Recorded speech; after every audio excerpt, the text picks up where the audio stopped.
Bana, mambo vipi? Ni William tena, niko hapa kwa ajili ya kuzungumza mambo kadha kadha kuhusiana na soka, na niko hapa kwa ajili ya kuzungumzia timu au muundo. Ukiamua kuita muundo sawa, ukiamua kuita mfumo sawa, kwa sababu kinachotofautisha ni lugha ya Kiingereza, lakini kwa lugha ya adhimu ya Kiswahili nadhani ni maneno ambayo yanakuwa yanashabiliana. Sasa leo nataka nizungumzie timu ya Bayern Munich. Kwa nini imeonekana kuwa moja kati ya timu hatari kabisa duniani kwa sasa? Ni kuna baadhi ya maeneo wamekuwa bora, wamekuwa top. Kwa hiyo ndio maana kuna kuwa na hiyo kwamba wamekuwa bora. Nimejaribu kuassume kwamba hii timu yenye naniliza blue ndio Bayern Munich, kwa sababu wao wana prefer 4-2-3-1, kwa maana kwamba utaona mstari wa watu wanne hapa, utaona viungo wawili hapa, utaona wachezaji watatu mbele, afu utamuona namba 9 akiwa mwenyewe. Nikajaribu kuprefer kwamba timu ambayo inacheza nayo maybe imeenda na mfumo wa 4-1-4-1.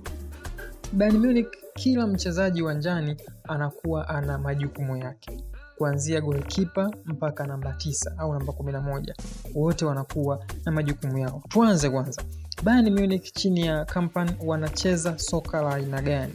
Bayern Munich chini ya Vincent Kompany wakiporwa mpira wanafanya nini? Bayern Munich chini ya Vincent Kompany wakiwa wanashambulia wanafanya nini? Hivi ni vitu ambavyo natamani tuvitizame kwa siku hii. Yalo, tuanze na namba 1. Bayern Munich wana build vipi mashambulizi yao? Wanajenga vipi mashambulizi yao?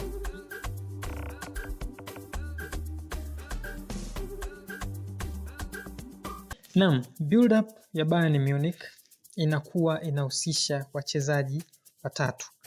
Build up ya Bayern Munich inakuwa inahusisha wachezaji watatu. Yaani lazima utaona wakiwa kwenye muundo huo kwamba wachezaji wanakuwa ni watatu kwenye build up yao. Kwa upande wa nyuma, alafu kwa juu kunakuwa kuna wachezaji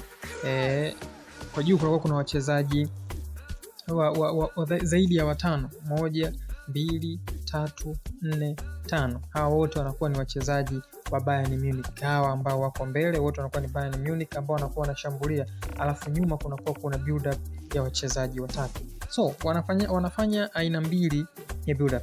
Build up ya kwanza wanamuhusisha goalkeeper kwenye kufanya build up. Hii inakuwa ni build up ya kwanza. Build up ya pili, goalkeeper anabaki golini, alafu kama huyu ni taa anakuwa ameshika upande mmoja, kama huyu ni Upamecano anakuwa ameshika hapa, alafu Joshua Kimmich anakuwa anashuka hapa. Kwa hii inatokana na namna ambavyo timu yako ina press kwa namna gani. Mna press kwa namna gani? Kama ukicheza na timu ambayo huwa imepaki basi kwenye muundo wa 4-4-2, yani kwamba yenyewe imepaki zake basi haiendi sehemu yoyote na subiri kushambuliwa, basi mara nyingi huwa anamuhusisha goalkeeper kwenye build up. Kwa maana gani? Joshua Kimmich anakuwa ni kama option between washambuliaji wawili wa timu pinzani, alafu hizi fullback zinakuwa zinaanzia katikati ya uwanja. Hii ni design yao ya kwanza ya kufanya. Hizo ni design mbili ambazo nimeelezea, wakiamua kumuhusisha goalkeeper, lakini pia wakiamua kumuhusisha Joshua Kimmich. Hiyo nimemaliza kuhusiana na swala zima la build up ya Bayern Munich. Mfano, upande huu kunakuwa kuna beki wa kushoto, upande huu kunakuwa kuna beki wa kulia, left back and right full back and left full back. Hawa unaweza kukuta anakaa Stanisic upande mmoja, alafu Laima anakaa upande mwingine. Utakumbuka Laima wakati yuko nadhani ilikuwa ni RB Leipzig alikuwa anatumika kama kiungo, ndio namba yake mama, lakini akiwa Bayern Munich anatumika kama fullback. Faida ya kumtumia kiungo kuwa kama fullback maana yake ni kwamba anakuwa na unyumbulifu. Anaweza kawa hana kasi, anaweza kawa akupi vitu vingine kama vya fullback, lakini in term of creativity basi pale ndo panakuwa mahali pake. Nini sasa fullback za Bayern Munich huwa zinafanya zikiwa zinashambulia timu? Nitakuonyesha kitu kidogo hapa ili uweze kuelewa nini ambacho nataka nikizungumzie hapa. Mfano, ukitazama hii back 4 ya hii timu ilivyokaa, ukitazama hii back 4-4-2 yao ilivyokaa, utaona kuna baadhi ya maeneo kuna space. Utaona kuna baadhi ya maeneo kuna space. Hizi space unaziclear vipi hizi space? Hilo ndo swali ambalo lazima ujiulize. Hizi space ambazo unaziona hapa, nini unaenda kukifanya kwa ajili ya kuzikava? Ndio sasa wachezaji wengi wa Bayern Munich anaweza akawa ni Laimer pamoja na Stanisic wanafanyaga mikimbio kuifuata zile space ambazo zipo. Kwa sababu gani wanafanya hivyo? Wanajua kabisa kwamba Luis Diaz anakuwa anashika mapana ya uwanja, lakini pia Jamal Musiala Olise anakuwa anashika mapana ya uwanja. Kwa hiyo tafsiri nyepesi ni nini? Wanakuwa wana idadi kubwa ya wachezaji kwenye final third, kwenye sehemu yao ya mwisho ya kushambulia. So Harry Kane always atakuja maeneo haya, namba 10 anaweza kaja maeneo haya akawa na rotate kwenye hizi haya maeneo. So wakifanya hizi movement, ni lazima hii timu ambayo inazuia itajaribu kutafuta namna bora ya kuzuia. Unazuia vipi? Unazidi kushuka deep. Kwa kama ulikuwa umeacha umesimama juu, inakulazimu sasa uishushe timu yako chini, alafu uwe compact. Let's say unasema kwamba unazuia ukiwa naro, kwa sababu mara nyingi wanashauri hivyo kwamba unabidi uzuie ukiwa naro kwa ajili ya kusaidia kuzuia hii mianya. So unazuia labda kwa namna hii, unaamua kuwa naro kwamba okay, sasa mimi najaribu kuzuia. Na ukifanya hivi, hapo ndipo Bayern Munich huwa wanaendelea push na kupush. Kwa sababu gani wanakuwa wanafanya kitu kama hiki? Lengo lao la kwanza ni kuhakikisha kwamba wanakuwa na idadi kubwa. Hii ndio kitu ambacho nadhani ilimshinda aliyekuwa kocha wa Bayern Munich ambaye sasa hivi ni kocha wa timu ya taifa ya England. Hiki ndio kitu ambacho kilimshinda.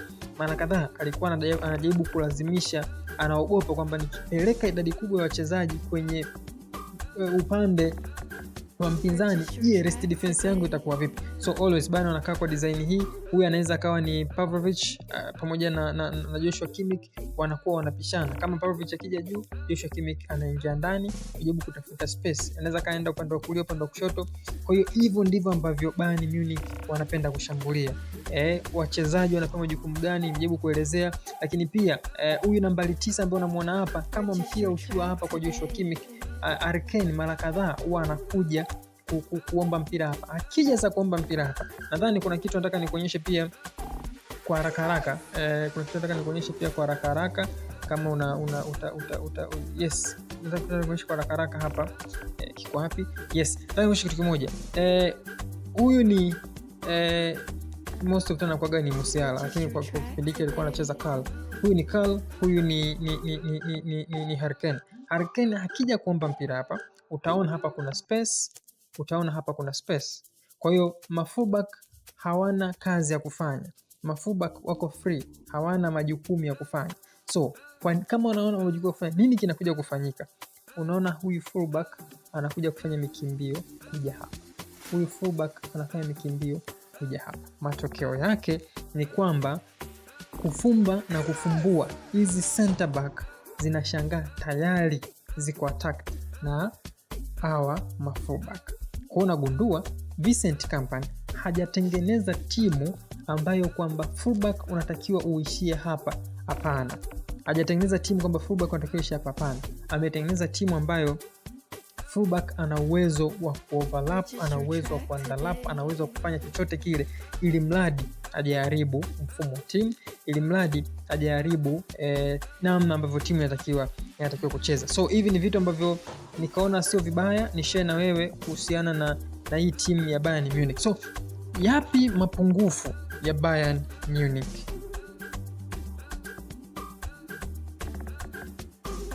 Mapungufu ya Bayern Munich, jaribu kutazama yapi sasa ni mapungufu ya Bayern Munich.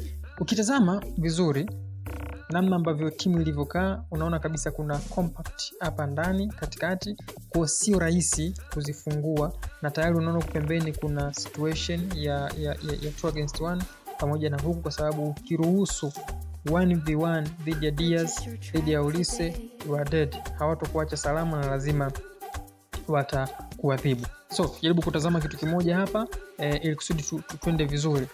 Bayern Munich wakiwa kwenye muundo huu ambao wanakuwa wamebase sana kushambulia, sometimes most of the times wanakuwa hizi center back zinakuwa zimesimama katikati ya mstari.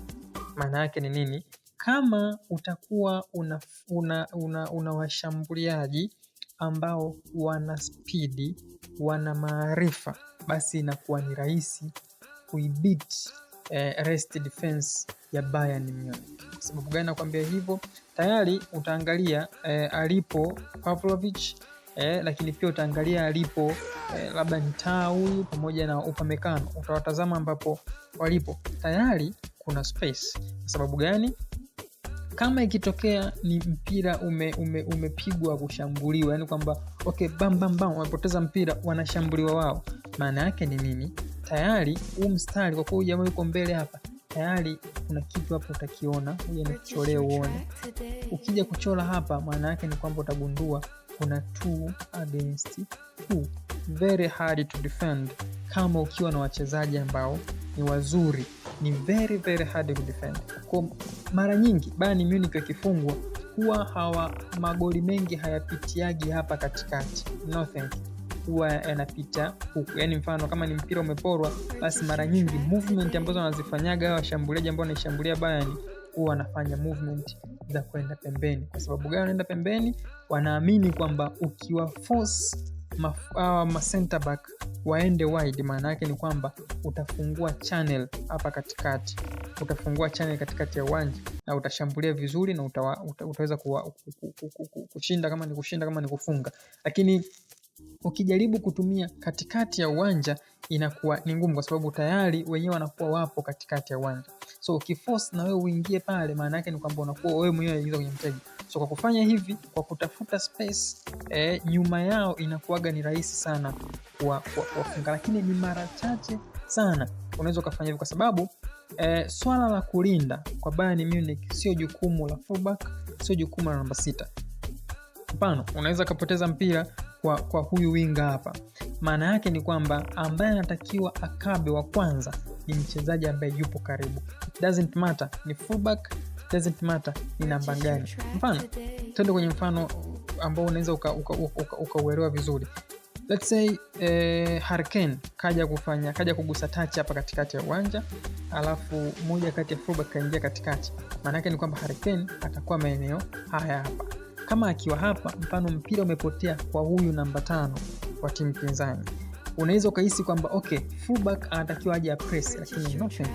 Harry Kane yeye anaweza kawa kwanza, Olise atakuwa wa pili, yule fullback atakuwa wa 3. Kwa hiyo kama mpira umepotea hapa, huyu tayari kashafungua njia kwamba nipeni mpira niondoke. Kama mpira umepotea hapa, maana yake ni kwamba tayari wameshatengeneza pembe 3. Sio rahisi kushinda, na ndio maana kama ukiupitisha mpira hapa inakuwa ni very very simple kuwashambulia. Na kama unataka kufanya counter attack, ukifanya switch play inakuwa gani ngumu, kwa sababu akishapoteza mpira upande mmoja huwa wanafanya recovery nzuri sana upande wa pili.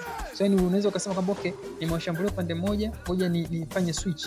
Tayari unakuta tayari kule ambako nataka kufanyia switch wameshaenda kuziba. So cha kufanya ni nini? Ukipora mpira upande ule ambao umepolea mpira, ndio inakuwa ni rahisi sana huo upande kushambulia. Lakini ukitaka ubadilisha upande, useme kwamba okay, let me try another side, tayari unakuta wamesha kuwa wengi na inakuwa ni ngumu sana kuwafunga.